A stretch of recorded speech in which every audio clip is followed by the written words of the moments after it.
আসসালামু আলাইকুম বন্ধুরা, আইটি টাস্ক চ্যানেলে আপনাদেরকে স্বাগত জানাচ্ছি। ওয়ার্ডপ্রেস বেসিক টু অ্যাডভান্স কোর্সের আজকের টিউটোরিয়ালে আমরা শিখব কিভাবে আমরা একটি নতুন পোস্ট দিতে পারি। গত পর্বে আমরা অল পোস্টের কাজ দেখেছিলাম। আজকের পর্বে আমরা অ্যাড নিউ যে অপশনটি আছে, এই অ্যাড নিউ অপশনটি ব্যবহার করে কিভাবে একটি নতুন পোস্ট আমরা দিতে পারি সেই সম্পর্কে জানব। তো চলুন শুরু করি।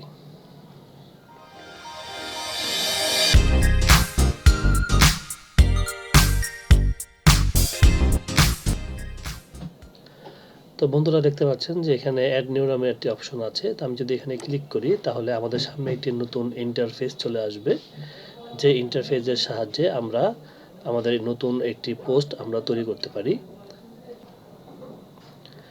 তো বন্ধুরা দেখতে পাচ্ছেন যে এখানে আমাদের সামনে এই ইন্টারফেসটি চলে এসেছে। তো আমরা কিভাবে একটি পোস্টকে টাইটেল এবং ডেসক্রিপশন দিয়ে সঠিকভাবে এসইও ফ্রেন্ডলি করে আমরা একটি পোস্ট পাবলিশ করতে পারি সেই সম্পর্কে আজকে আমরা শিখব। তো প্রথমে যেই কাজটি আমাদেরকে করতে হবে, একটি নতুন পোস্টের জন্য আমাদেরকে একটি টাইটেল দিতে হবে। তো প্রথমে এখানে আমি একটি টাইটেল দিয়ে নিচ্ছি। তো আমি এখানে টাইটেল দিলাম ক্রিয়েট এ নিউ পোস্ট। এরপরে আমরা এখান থেকে আমাদের যে পোস্টের যে ডিটেলস, সেই ডিটেলস নেওয়ার জন্য আমি জাস্ট একটি স্যাম্পল ফাইল ইউজ করি। জাস্ট আমরা এখান থেকে এটা কপি করে এখানে দিয়ে দিচ্ছি। তো বন্ধুরা দেখতে পাচ্ছেন যে এখানে আমাদের সামনে এই ফাইলটি চলে এসেছে। এখানে বলে রাখা ভালো, আমাদের এই কন্টেন্ট যেটি আমরা পোস্ট করব সেটি কমপক্ষে 300 থেকে 500 ওয়ার্ডের ভিতরে হতে হবে। তো আমরা এটা কিভাবে জানবো? আমরা এখানে দেখতে পাচ্ছি একটি আইকন। এই আইকনে যদি আমরা এটি ক্লিক করি তাহলে আমরা এখানে দেখতে পাচ্ছি যে আমাদের এখানে 124টি ওয়ার্ড এই কন্টেন্টে আছে। তো এটা এসইও ফ্রেন্ডলি করার জন্য কমপক্ষে এটি 300 থেকে 500, এবং সবথেকে ভালো হয় যদি আপনি 1000 ওয়ার্ডের একটি কন্টেন্ট দিতে পারেন, তাহলে এটা র্যাঙ্ক করাটা খুব সহজ হয়। এই জন্য আমরা যেটা করতে পারি, এখান থেকে কপি করে একটি ইন্টার দিয়ে আবার পেস্ট করে দিতে পারি। এটি একটি পদ্ধতি। এছাড়াও আমরা আরেকটি পদ্ধতিতে এই কাজটি করতে পারি, সেটি হচ্ছে আমরা যখন কোনো ব্লগের উপরে এরকম মাউস ক্লিক করব তখন এখানে আমরা একটি ঘর পাচ্ছি, দেখতে পাচ্ছেন। তো এখানে এই অপশনগুলোর ভিতরে আমরা এখানে যে 3 ডট যে অপশনটি দেখতে পাচ্ছি, এখানে যদি ক্লিক করি তাহলে দেখতে পাচ্ছেন যে এখানে ডুপ্লিকেট নামে একটি অপশন আমরা পেয়ে যাচ্ছি। তো আমরা যদি এখানে ডুপ্লিকেট করি তাহলে কিন্তু আমার এই সেম প্যারাগ্রাফটি কিন্তু আমার এখানে ডুপ্লিকেট আকারে চলে এসেছে। তো এখন বন্ধুরা দেখতে পাচ্ছেন যে এখানে 372টি ওয়ার্ড কিন্তু আমরা পেয়ে গিয়েছি। তো আমি আপাতত এখানে আর কন্টেন্ট বাড়াচ্ছি না। এরপরে আমাদেরকে যেটি করতে হবে যে আমরা যেই কিওয়ার্ডটি এই টাইটেলে ব্যবহার করব, সেই কিওয়ার্ডটি আমরা সবসময় চেষ্টা করব যে আমাদের প্রথম যে প্যারাগ্রাফটি আছে সেই প্রথম প্যারাগ্রাফের ভিতরে এই টাইটেলটি ব্যবহার করার জন্য। যেহেতু আমার এই কন্টেন্টটি আমি এসইও ফ্রেন্ডলি ভাবে তৈরি করিনি, এটি জাস্ট একটি ডেমো কন্টেন্ট, তো এই জন্য আমি এখানে পেস্ট করে দিচ্ছি। এরপর আমাদের এখানে একটি হেডিং দিতে হবে। এই জন্য আমরা যেটা করব, আমরা এই সাদা অংশে একটি ক্লিক করব। সাদা অংশে ক্লিক করার পর আমরা যদি এখানে মাউস নিয়ে আসি, এখানে একটি প্লাস চিহ্নের মতো একটি অপশন আমরা পাবো। তো এই প্লাস চিহ্ন যদি আমরা ক্লিক করি তাহলে দেখতে পাচ্ছেন যে আমাদের ব্লগ অ্যাড করার জন্য একটি অপশন আমরা পেয়ে গিয়েছি। যেখানে আমরা paragraph, image, heading, gallery, list, code এগুলো আমরা ব্যবহার করতে পারি। এছাড়াও আমরা এই ব্রাউজ অলে যদি ক্লিক করি তাহলে কিন্তু এখানে আমরা আরও অনেক অপশন পেয়ে যাব। তো আমি এখানে যেহেতু একটি হেডিং দিতে চাচ্ছি, তো আমি এখানে এই হেডিং অপশনে ক্লিক করছি। হেডিং অপশনে ক্লিক করার পরে আমরা যেই টাইটেলের যে কিওয়ার্ডটি আমরা ব্যবহার করেছি সেটি আমরা এখানে আরেকবার পেস্ট করে দিচ্ছি। যদিও এটি আপনি যে কন্টেন্টটি লিখবেন সেই কন্টেন্টের ধারাবাহিক যেই কথাগুলো হবে সেই কথাগুলোর প্রেক্ষিতে যেই হেডলাইন আসা উচিত বা আসবে সেই হেডলাইনগুলোই এখানে আসবে। এরপরে বন্ধুরা দেখতে পাচ্ছেন যে এখানে আমি ইয়োস্ট এসইও নামে একটি প্লাগইন ব্যবহার করেছি। তো এই ইয়োস্ট এসইওতে আমরা এখানে যে ফোকাস কি ফ্রেজ যে অপশনটি আমরা দেখতে পাচ্ছি, এই ফোকাস কি ফ্রেজ এর ভিতরে আমি আমাদের যে টাইটেলটি আমরা দিয়েছি সেই টাইটেলটি এখানে একবার পেস্ট করে দেব। এরপর এখানে বন্ধুরা দেখতে পাচ্ছেন যে এসইও টাইটেল যে অপশনটি আছে, এই এসইও টাইটেল অপশনের এখানে এসেও কিন্তু আমরা এই ফোকাস কি ফ্রেজ যেটি আছে সেটি এখানে এসে আমরা একবার পেস্ট করে দেব। এখানে উল্লেখ্য যে আমি এখানে যে কি ফ্রেজটি ইউজ করেছি সেটি কিন্তু অলরেডি আমার টাইটেলে আছে। দ্যাটস ওয়াই এখানেও কিন্তু টাইটেল আকারে সেই কথাটি চলে এসেছে। তো এই জন্য আমি এখানে আর কোনো নতুন করে পেস্ট করছি না। কিন্তু যদি এমন হয় যে আপনি যে টাইটেলটি দিয়েছেন সে টাইটেল থেকে আপনার যে ফোকাস কি ফ্রেজটা আছে সেটি আলাদা, সেক্ষেত্রে এই ফোকাস কি ফ্রেজের যেই কিওয়ার্ডটা সেটা কিন্তু অবশ্যই এই এসইও টাইটেলের এখানে পেস্ট করতে হবে এবং এই একই কিওয়ার্ডটা কিন্তু আমরা এই স্ল্যাগ যে অপশনটি আছে এখানেও পেস্ট করতে হবে। তো আমি এখানেও পেস্ট করে দিচ্ছি এবং মেটা ডেসক্রিপশন যেটি আছে এখানেও আমরা এটা পেস্ট করে দিব। মেটা ডেসক্রিপশন যেই বিষয়টি আছে এখানে আমরা সর্বোচ্চ 150 ক্যারেক্টার আমরা ইউজ করতে পারবো। এই মেটা ডেসক্রিপশন জিনিসটা হচ্ছে যে কন্টেন্টটি আমরা লিখছি সেই কন্টেন্টের যখন কেউ সার্চ দিবে টাইটেলের নিচে আমরা একটা ছোট্ট কিছু কথা আমরা দেখতে পারি, সেই কথাটাই হচ্ছে মেটা ডেসক্রিপশন, যার সাহায্যে এই পোস্টটি কি সম্পর্কে সেটার একটি সংক্ষিপ্ত ধারণা পাওয়া যায়। সেই কথাগুলো যদি একটু আপনি আকর্ষণীয় করে লিখতে পারেন তাহলে কিন্তু আপনার এই পোস্টটি ক্লিক করার সম্ভাবনা অনেক বেশি বেড়ে যায়। তো এটা আমরা খুব ভেবে চিন্তে সুন্দর করে লিখবো। তো যেহেতু আমার কাছে কোনো কন্টেন্ট লেখা নাই তো আমি এখান থেকে একটু কপি করে দিয়ে দিচ্ছি। তো বন্ধুরা দেখতে পাচ্ছেন আমার এই মেটা ডেসক্রিপশনটা অনেক বড় হয়ে গিয়েছে, যার কারণে এটা অরেঞ্জ কালার হয়ে গিয়েছে। তো আমি এখান থেকে কিছু কথা কেটে দিব। তো আমি এই পর্যন্ত যদি লিখে দেই তো দেখতে পাচ্ছেন বন্ধুরা আমাদের পোস্টের প্রাথমিক যেই এসইওটা সেটা কিন্তু আমরা করতে পেরেছি। এরপরে যেই অপশনটা আমরা দেখতে পাচ্ছি যে এসইও অ্যানালাইসিস, এখন আমরা দেখব যে এখানে আমাদের পোস্টে আর কি কি প্রবলেম আছে যার কারণে আমাদের এই এসইওটা অরেঞ্জ আকারে হয়ে আছে এবং রিডেবিলিটি যেটি সেটিও কিন্তু অরেঞ্জ আকার হয়ে আছে। আমাদেরকে এই এসইও এবং রিডেবিলিটি যে অপশনটি আছে এখানে কিন্তু এই দুইটাই আমাদেরকে গ্রিন মার্ক আনতে হবে। এখানে বলা হচ্ছে যে আউটবাউন্ড লিঙ্ক, যেটা আমার এখানে পোস্টে দেওয়া হয় নাই, আমাকে একটা আউটবাউন্ড লিঙ্ক অ্যাড করতে বলছে।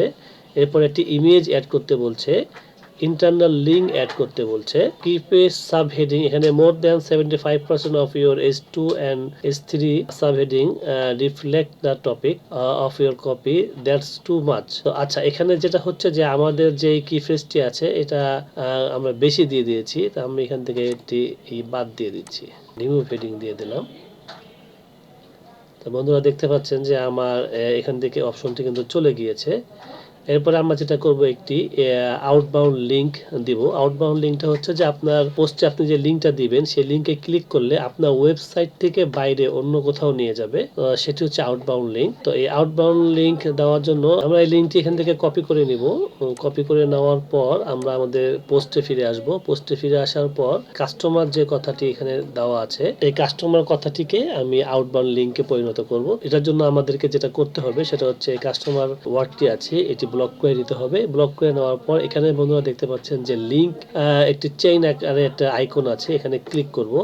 ক্লিক করার পর আমরা যে লিঙ্কটি কপি করে এনেছি সেটি এখানে পেস্ট করে দেব। পেস্ট করে দেওয়ার পর বন্ধুরা নিচে আমরা তিনটা অপশন পাচ্ছি। তো এখান থেকে আমরা ওপেন নিউ ট্যাব, এটা যদি আমরা ওপেন করে দেই তাহলে যেটা হবে লিঙ্কে যখন কেউ ক্লিক করবে তখন তাকে এই ট্যাবটি ওপেন থাকা অবস্থায় আরেকটি নতুন ট্যাবে নিয়ে যাবে। এই জন্য আমরা সবসময় এই ওপেন এ নিউ ট্যাব যে অপশনটি আছে এটি অন করে দেব। অন করে দেওয়ার পর এখানে বন্ধুরা যে ইন্টার চিহ্নের মতো যে অপশনটি দেখতে পাচ্ছেন সাবমিট, এখানে ক্লিক করে দিলে দেখতে পাচ্ছেন যে কাস্টমার কথাটি কিন্তু লিঙ্কে পরিণত হয়ে গিয়েছে এবং আমরা নিচে এসে দেখব যে দেখতে পাচ্ছেন যে আমাদের এসইও যে কথাটা এটা কিন্তু গ্রিন হয়ে গিয়েছে এবং আমাদের কাছে যে সাজেস্টেড যে এটা ছিল সেটাও কিন্তু এখান থেকে চলে গিয়েছে। এখন আমাদের যে দুইটা অপশন যেটা আছে সেটা হচ্ছে ইমেজ এবং ইন্টারনাল লিঙ্ক, এই দুইটা জিনিস যদি আমরা দিয়ে দিই তাহলে আমাদের এই এসইও কিন্তু আরো 100% হয়ে যাবে। তা আমরা এখন যেটা করব আমরা এখান থেকে একটি ইমেজ নিয়ে আসবো। ইমেজ আনার জন্য যেটা করতে হবে আমাদেরকে এই পোস্টে এখানে ক্লিক করতে হবে। ক্লিক করার পর বন্ধুরা এখানে পোস্ট যে অপশনটি দেখতে পাচ্ছেন এই পোস্টে এখানে এসে আমি যদি নিচের দিকে যদি আসি তাহলে দেখতে পাচ্ছেন যে এখানে ফিচার ইমেজ যে অপশনটি এটা নির্বাচন করব। এই গাড়িটা আমি নির্বাচন করব, এটা টিকমার্ক হয়ে গেল। তারপর যদি আমি এখানে ক্লিক করে দিলে বন্ধুরা দেখতে পাচ্ছেন যে আমাদের যে ফিচার ইমেজ সেটা কিন্তু এখানে চলে এসেছে এবং পাশার সাথে সাথে আমরা এখান থেকে দেখব যে ওই অপশনটি যেটা আমাদেরকে সাজেস্ট করেছিল ওটাও কিন্তু চলে গিয়েছে। এখন যেটা থাকবে সেটা হচ্ছে একটা ইন্টারনাল লিঙ্ক আমাদেরকে বসাতে হবে। ইন্টারনাল লিঙ্ক হচ্ছে আপনার নিজের যে ওয়েবসাইটটি আছে এই ওয়েবসাইটে আপনার এই কন্টেন্টের সাথে রিলেটেড হয় এমন কোনো পেজ বা এমন কোনো পোস্ট আপনি এখানে লিঙ্ক করে দিতে পারেন। আমি ধরলাম যে আমাদের যে হোম পেজটি আছে এই হোম পেজটি আমি ইন্টারনাল লিঙ্ক হিসাবে ব্যবহার করতে চাচ্ছি। তো এটা চাচ্ছি যে আমি এখান থেকে এই ক্রিয়েট নিউ যেই অপশনটি আছে এটাতেই আমি চাচ্ছি লিঙ্কটি সেট আপ করতে। তো এখানে আমি সেম ভাবে এটি আগে ব্লক করে নিব। ব্লক করে নেওয়ার পর এই চেন যেই আইকনটি আছে এখানে ক্লিক করার পর আমাদের ওয়েবসাইটের লিঙ্কটি এখানে পেস্ট করে দেব। পেস্ট করে দেওয়ার পর আমি আবার এই ওপেন এ নিউ যে ট্যাব অপশনটি আছে এটি অন করে দিব। দেওয়ার পর এখানে এই সাবমিট অপশনে ক্লিক করে দেব। এতে করে যেটা হবে বন্ধুরা, দেখতে পাচ্ছেন আমার যে এই হেডলাইনটি আছে এটি কিন্তু ইন্টারনাল লিঙ্কে পরিণত হয়ে গিয়েছে এবং পাশাপাশি আমরা এখানে এসে দেখব যে এখানে কিন্তু আমাদের আর কোনো লাল অপশন কিন্তু দেখাচ্ছে না এবং আমাদের এটি কিন্তু গ্রিন কালার হয়ে গিয়েছে। এরপরে যে রিডেবিলিটি যে অপশনটি আছে এটা আমরা একটু দেখি এখানে কি বলছে। এখানে প্যাসিভ ভয়েস আমরা 10% পর্যন্ত প্যাসিভ ভয়েস ইউজ করতে পারবো এখানে, যেটা এখানে 15.8% হয়ে গেছে। এটা আমাদেরকে আরো কমাইতে হবে। পাশাপাশি যে সেন্টেন্সের যে লেন্থটা এটা কিন্তু 47.4% হয়ে গেছে এবং এটা আমরা একটা সেন্টেন্স 20 ওয়ার্ডের বেশি কিন্তু আমরা রাখতে পারবো না, এটা আমাদেরকে কমাইতে হবে।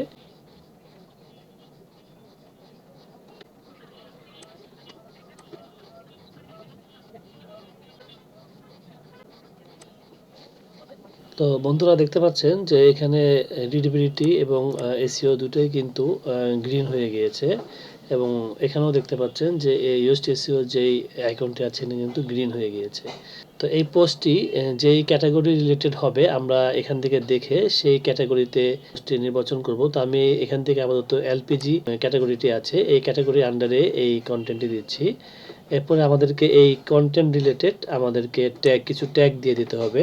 এই ট্যাগটা হচ্ছে যে আমাদের ইউজাররা সাধারণত যেই কিওয়ার্ডগুলো দিয়ে সার্চ করে সেই রিলেটেড আমরা কয়েকটা ট্যাগ এখানে ইউজ করব। ক্রিয়েট নিউ পোস্ট সেটি আমি এখানে একটি ট্যাগ আকারে নিয়ে আসছি। তো এখানে অ্যাড নিউ ট্যাগে আমি এখানে পেস্ট করব। পেস্ট করে দেওয়ার পর যদি আমি এটি এন্টার দিই তাহলে দেখতে পারবেন যে আমার এটা কিন্তু অ্যাড হয়ে গেছে ট্যাগ আকারে। এছাড়াও আমরা এখান থেকে মোস্ট যে ট্যাগগুলো আমরা ইউজ করেছি সেটাও কিন্তু এখানে চলে আসতেছে। তো আমি এখান থেকে কয়েকটা ট্যাগ নিয়ে নিচ্ছি। আপনারা যখন এই ট্যাগগুলো নির্বাচন করবেন তখন অবশ্যই খেয়াল রাখবেন যে আপনি যেই কন্টেন্টটি লিখছেন সে কন্টেন্ট রিলেটেড কি কি ট্যাগ ব্যবহার করা যায় সেগুলো দেখে এই কন্টেন্টের এখানে ট্যাগগুলো বসাবেন। এরপরে আমরা যে এখানে আর তেমন কোনো কাজ নাই। আমি যদি এখানে stick to the top of the blog দেই তাহলে যেটা হবে আমার এই পোস্টটি কিন্তু সর্বপ্রথমে চলে আসবে। আর পেন্ডিং রিভিউ যদি দেই তাহলে পেন্ডিং রিভিউ দিলে এই পোস্টটি যখন পাবলিশ দেওয়া হবে, পাবলিশ দেওয়ার পরে এটা যে সাইডের যে অ্যাডমিন আছে সে এই পোস্টটা আবার দেখবে। দেখে যখন সে বুঝতে পারবে যে হ্যাঁ সবকিছু ঠিক আছে তখন কিন্তু সে পাবলিশ করে দিতে পারে। এরপরে বন্ধুরা আমরা এখানে ডান দিকে সর্বপ্রথমে যে অপশনটি দেখতে পাচ্ছি এটি হচ্ছে পোস্ট, এটি হচ্ছে ব্লগ। আমরা যেহেতু পোস্ট করছি আমরা এখানে পোস্টে ক্লিক করে আমরা এই সামারি যে অপশনটি পাচ্ছি এখানে দেখতে পাচ্ছেন যে ডান পাশে একটি অ্যারো চিহ্ন আছে, এটা ক্লিক করি তাহলে এখানে আর কিছু অপশন আমরা পেয়ে যাচ্ছি। তো এখানে যে ভিজিবিলিটি যে বিষয়টি আছে এখানে এই পোস্টটি কি পাবলিক যারা আছে আমরা পোস্ট করার সাথে পাবলিশ দেওয়ার সাথে সাথে কি সবাই দেখতে পারবে কিনা, অথবা আমরা চাইলে এখান থেকে প্রাইভেট করে রাখতে পারি অথবা পাসওয়ার্ড প্রোটেক্টেড করেও কিন্তু আমরা রাখতে পারি। তো আমি যদি পাবলিক দিয়ে যদি পোস্ট এটা পাবলিশ করি তাহলে কিন্তু এটা সবাই সাথে সাথে এই পোস্টটি লাইভ হয়ে যাবে। আর যদি প্রাইভেট দিয়ে রাখি তাহলে কিন্তু দেখতে পারবেন যে only visible to site admin and editor, শুধু এই সাইট অ্যাডমিন এবং এডিটর ছাড়া কিন্তু এই পোস্টটি অন্য কেউ দেখতে পারবে না। এরপরে যে অপশনটি দেখতে পাচ্ছে সেটা হচ্ছে পাবলিশড। এই পাবলিশডের যে বিষয়টি সেটি হচ্ছে যে এখানে দেখতে পাচ্ছেন যে ইমিডিয়েটলি।